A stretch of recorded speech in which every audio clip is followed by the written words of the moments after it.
Assalamualaikum warahmatullahi wabarakatuh. Apa kabar rekan-rekan honorer semuanya?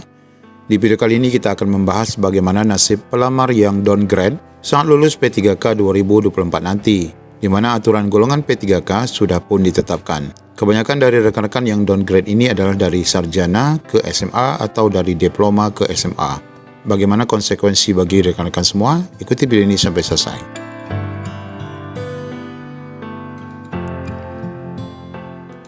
Ya, kalau kita membaca judul dari media ini, awas pelamar P3K jangan sampai downgrade, ijazah untuk pendaftaran ya, bisa berakibat fatal. Ini seakan-akan bagi rekan-rekan yang downgrade akan mengalami beberapa kerugian.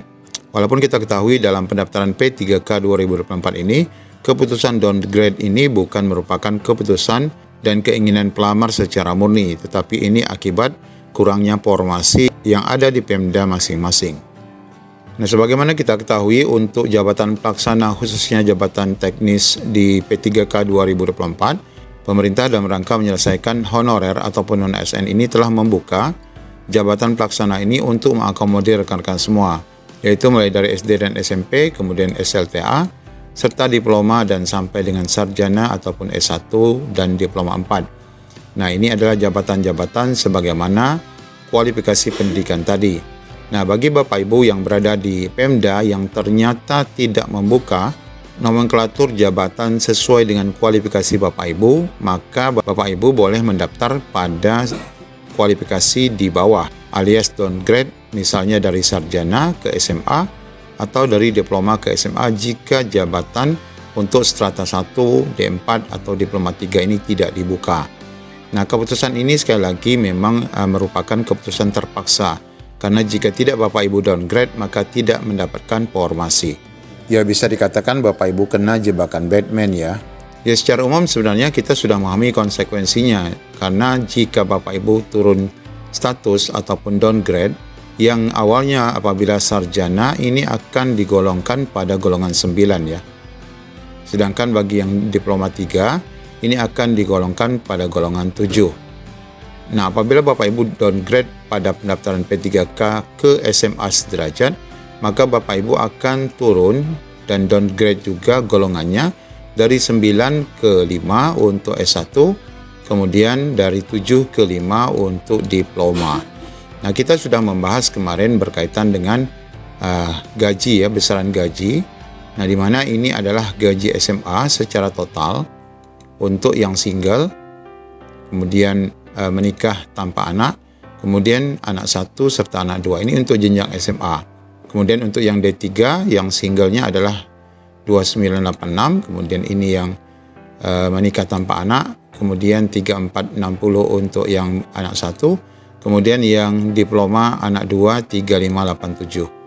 Kemudian yang sarjana 317 untuk yang 3317 untuk yang single, kemudian 3696 untuk yang menikah tanpa anak, 3829 untuk yang anak 1 serta 3963 untuk yang anak 2. Nah, Bapak Ibu, jika Bapak Ibu downgrade, tentu saja selisih antara SMA dan D3 itu adalah 379.000 ya. Ini kalau kita hitung dari sisi gaji, Bapak Ibu mengalami kerugian 379.095 untuk yang status anak 2 ya. Sedangkan bagi Bapak Ibu yang downgrade dari sarjana ke SMA, itu Bapak Ibu selisih downgrade juga gajinya sebesar 755.462. Jadi Bapak Ibu, kalau di sini tadi dibuat judulnya seperti ini, bisa berakibat fatal, ya salah satunya itu tadi, gaji Bapak Ibu juga akan turun gunung ya, dari yang awalnya 3.963.000, kalau yang SMA hanya 3208, sehingga ada selisih 755.462. Nah, sekarang Bapak Ibu, konsekuensi yang harus Bapak Ibu terima selain ini, bahwa Bapak Ibu ini akan mendapatkan status golongan sebagaimana yang kita sebutkan ini sampai dengan pensiun ya. Jadi kalau Bapak Ibu downgrade dari sarjana ke SMA atau diploma ke SMA golongan 5, maka Bapak Ibu akan mendapatkan status golongan 5 ini sampai pensiun. Meskipun saat ini Bapak Ibu ada ijazah S1 ataupun S2, Tapi Bapak Ibu tidak bisa menyesuaikan ijazah Bapak Ibu itu dalam kenaikan pangkat dan golongan P3K. Nah, sekali lagi kita lihat di sini untuk perbedaan antara PNS dan P3K. Meskipun saat ini PP Manajemen ASN sedang mengatur kesamaan antara P3K dan PNS, namun untuk penetapan kenaikan pangkat dan status ini kemungkinan tidak disesuaikan. Karena mengapa demikian? Karena sistem P3K ini walaupun akan disamakan statusnya, tetapi mereka masih berstatus kontrak. Maka di sini kalau kita lihat satu persatu, untuk yang PNS berstatus pegawai tetap ya ada nomor induknya. Kalau di sini bekerja dalam jangka waktu tertentu minimal 1 tahun dan dapat diperpanjang hingga 30 tahun. Ini juga ada NIP, oke. Kemudian ada jaminan hari tua dan pensiun. Nah, ini karena aturan lama tidak memiliki jaminan hari tua dan pensiun, ini sudah direvisi ya. Nanti di dalam PP juga akan ada, di dalam undang-undang terbaru juga sudah ada.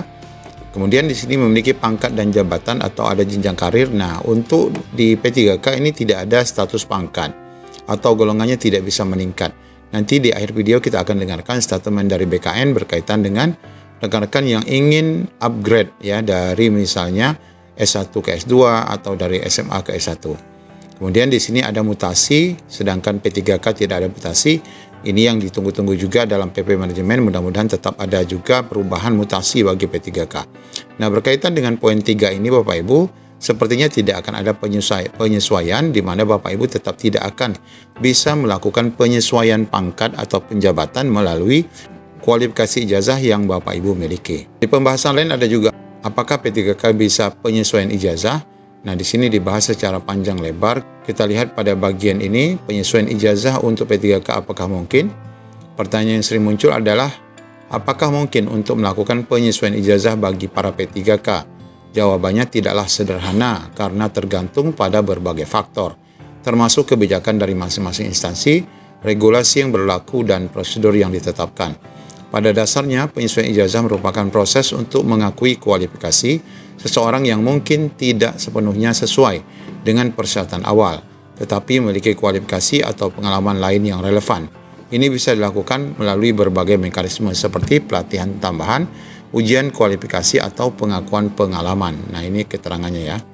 Dalam konteks P3K, penyesuaian ijazah bisa menjadi masalah yang sensitif. Sebagian besar instansi pemerintah memiliki kebijakan dan prosedur tersendiri terkait dengan penilaian kualifikasi dan pengakuan ijazah. Beberapa instansi mungkin memiliki program pengembangan dan pelatihan bagi para P3K yang membutuhkan penyesuaian ijazah atau kualifikasi. Namun ada juga kasus di mana penyesuaian ijazah tidak dimungkinkan atau sulit dilakukan. Ini bisa terjadi karena batasan-batasan yang diberlakukan oleh regulasi dan kebijakan. Nah, ini ya. Jadi pada prinsipnya sampai saat ini penyesuaian ijazah bagi P3K itu tidak diberlakukan ataupun tidak dapat dilakukan. Artinya jika Bapak Ibu sekarang P3K-nya dengan jabatan SMA ya. Nah, jadi Bapak Ibu jika ingin nanti naik ke golongan sarjana, maka Bapak Ibu harus ikut tes lagi dan mengambil formasi sarjana. Nah, begitu ya. Jadi harus keluar dari jabatan dan golongan lama, kemudian Bapak Ibu harus mengikuti tes ulang dan mengambil formasi jabatan dan golongan yang baru.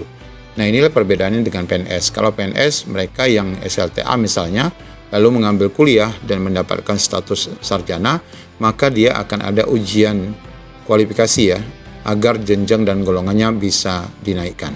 Nah, untuk jelasnya Bapak Ibu kita coba dengarkan statement BKN berkaitan dengan rekan-rekan yang sudah berada pada satu golongan P3K ataupun jabatan tertentu, bagaimana jika nanti dia akan mengambil ataupun meningkatkan jabatan ke golongan yang lain. Pendaftaran yang baru nih, misalnya saya nih pegawai P3K, kemudian ada mau menjadi guru madya, daftar saya. Sekarang saya posisi guru muda P3K. Apakah saya harus berhenti dulu? Apakah proses rekrutmen P3K ini kemudian kalau kontraknya habis terus harus berhenti, mulai lagi, ujian lagi? Tidak, Ibu. Jadi mereka automatically akan diperpanjang. Kecuali, jadi di P3K itu diberikan fleksibilitas, dia bisa memilih jabatan. Itu kelebihan antara P3K dengan PNS. Kalau PNS itu dia mulai dari nol dan dia setiap 3 tahun, 4 tahun baru bisa naik pangkat. Tapi untuk P3K dia tidak. Kalau dia diangkat muda misalnya, Selagi dia masih di posisi jabatan guru muda misalnya, maka sampai kapanpun kontraknya akan tetap berlaku tanpa ada rekrutmen kembali. Tapi kalau 2 tahun setelah itu dia ingin melamar, ada pembukaan jabatan baru misalnya untuk guru madya, maka dia bisa mendaftar untuk guru madya tanpa dia kemudian harus mengikuti seperti skemanya pegawai negeri sipil. Jadi ada fleksibilitas yang diberikan kepada P3K di dalam proses pengangkatan. Jadi contohnya paling gampang gini, kalau seseorang diangkat jadi guru, misalnya jadi guru pertama, sebetulnya dia merasa karena dia memiliki pendidikan S2 misalnya, saya mampu kok sebetulnya menjadi guru madya gitu. Padahal kalau untuk mencapai ke madya, dia harus dari pertama masuk ke muda dulu, terus baru ke madya. Nah, karena dia merasa mampu untuk bisa masuk ke madya, maka dia bisa ikut mendaftar untuk di madya tanpa harus mengikuti skema yang pertama dan muda tadi. Tapi begitu dia masuk ke madya, dia baru ikut seleksi kembali karena dia berada di level jenjang jabatan yang berbeda.